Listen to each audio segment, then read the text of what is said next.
Gluten free.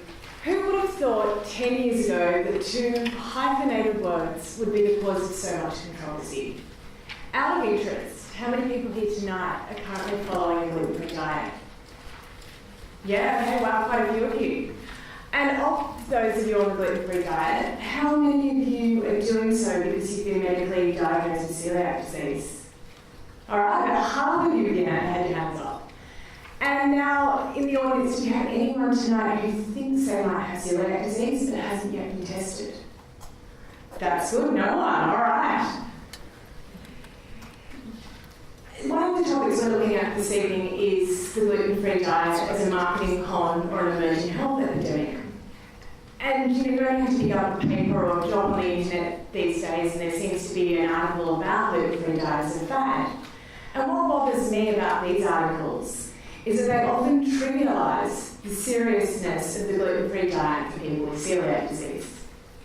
Celiac disease is an autoimmune condition, it's genetically predisposed, and there are some pretty serious complications with, for health when the gluten-free diet isn't followed. It actually wasn't that long ago that celiac disease was actually considered to be a health epidemic. It was thought to be a condition that mainly affected children, and it had a high mortality rate. 30 to 35% of children diagnosed with celiac disease would die within the first 6 months of diagnosis.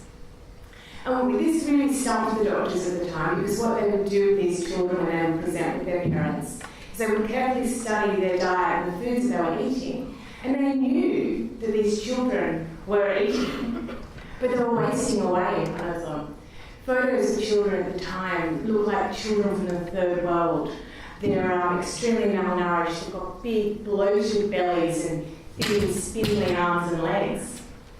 But despite consuming the hospital-approved diet, a third of these children were dying. So doctors realised that food had a lot to do with this condition. But what food or what diet was a mystery. So prior to World War II, a whole host of different things were tried.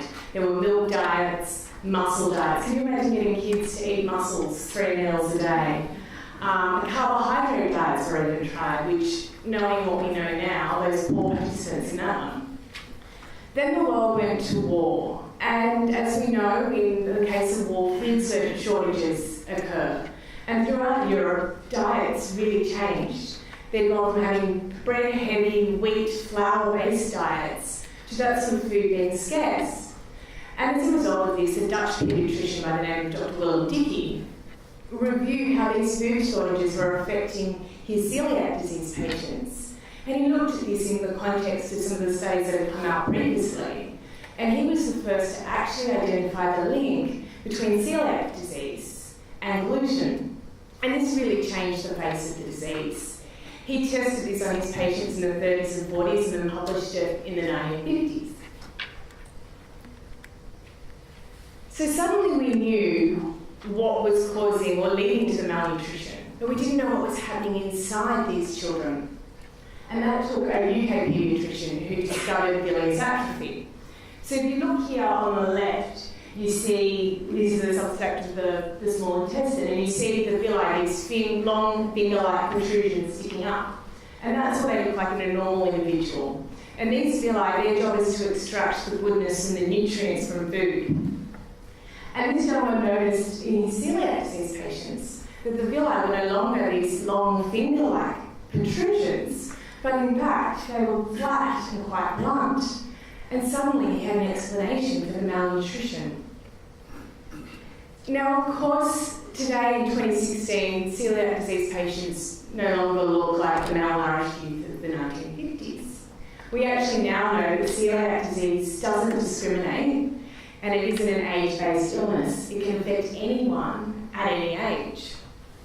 Our recent studies have actually shown that older adults are twice as likely to suffer from celiac disease. And the average age of diagnosis is 40. Diagnosis is also taking longer. It takes somewhere between 8 and 13 years from someone initially coming up with some celiac disease symptoms to actually being diagnosed. And of course, the longer it takes to diagnose, and the more that you're still eating that gluten-containing diet, the more damage that you're doing to your small intestine and villi, and the longer it takes to heal.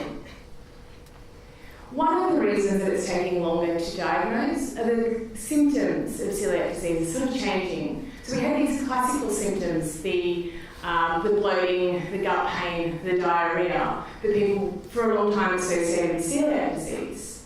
But today you'll find just as many people presenting with tiredness and achy bones. And, I'm busy, I get tired at 3 o'clock in the afternoon, and if I sit funny, my legs hurt and my bones creak. But I'm probably not going to go and see the doctor and ask to be diagnosed with celiac disease, or tested for celiac disease. And the issue is the longer these illnesses go, like we said, the more damage to the villi, and it can lead to some serious complications. So osteoporosis. Obviously, when the villi are flat, they're not extracting the calcium from the bones. And this is actually a condition or a complication that's quite close to me. My partner has been on a gluten-free diet for 5 years. He is 39, and earlier this year he was diagnosed with osteoporosis and the bones of an 84-year-old. So, we don't know when celiac disease switched on in his body, but he'd obviously been undiagnosed for quite some time to have had that level of malabsorption.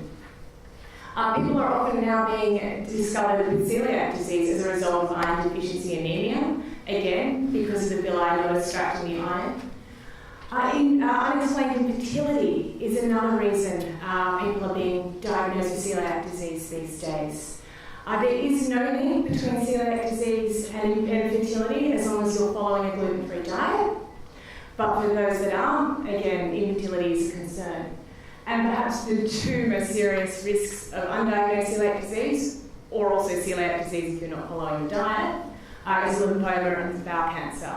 But like fertility issues, once you're on a gluten-free diet, those risks do disappear. 3 to 5 years on a gluten-free diet, and your risk of those cancers will be no different to anyone else in the room today. So celiac disease as an autoimmune condition is quite unique. It is the only autoimmune condition where we actually know the trigger. So we know that for people with celiac disease who ingest gluten, they do the damage to the small intestine that leads to the malnutrition. And we know that by removing gluten, following a gluten-free diet, not only will the body repair itself, it'll stop other complications from developing. What we don't know is why celiac disease affects some individuals and not others, and why it affects some people at 4 and others at 44. We do know that celiac disease is a genetically predisposed condition, and that most people with celiac disease are either positive to the HLA-DQ2 and or the DQ8 gene. But simply having these genes isn't enough to guarantee that you're going to develop celiac disease. 95% of people can be positive to these genes, but they don't actually go on to develop the condition. So why is still a mystery? Some people think that perhaps physical or emotional stress, so a bad bout of stomach bug, surgery, childbirth, those sorts of things could trigger something in the body to turn on celiac disease. Peter touched on the gut microbiome earlier, and it's a fascinating area of research at the moment. And another thought at the moment is that perhaps something changes in the gut of these people that are HLA-DQ2 or 8 positive that could trigger the celiac disease.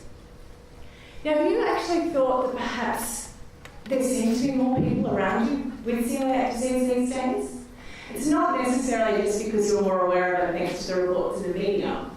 We actually now know that you're 4 times more likely to be diagnosed with celiac disease today than in the 1950s. So for people with celiac disease, coming back to the topic on hand today, the gluten-free diet really does remain the only treatment option available. And there really are 2 sides of the coin when it comes to all the hype that has surrounded the diet of late. The positives is that the increased availability and range of products, and the quality too. The bread is actually edible today. Anyone that's been celiac disease for a long period of time will no doubt recall the bricks that used to be called bread. On the flip side though, there's been a bit of a response from the food service industry trying to cater to this demand for gluten-free.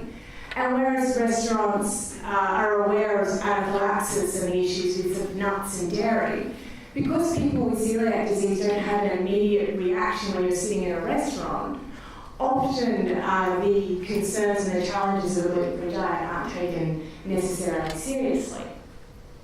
But to those of you diagnosed with celiac disease, I do not by any means say, don't go out.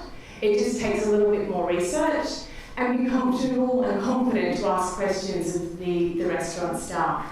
And if you're not happy and you don't think that they've understood the seriousness of your needs, it'll be an embarrassing minute and a half, but get out of there, because at the end of the day, it's your health, and that's the most important thing of all.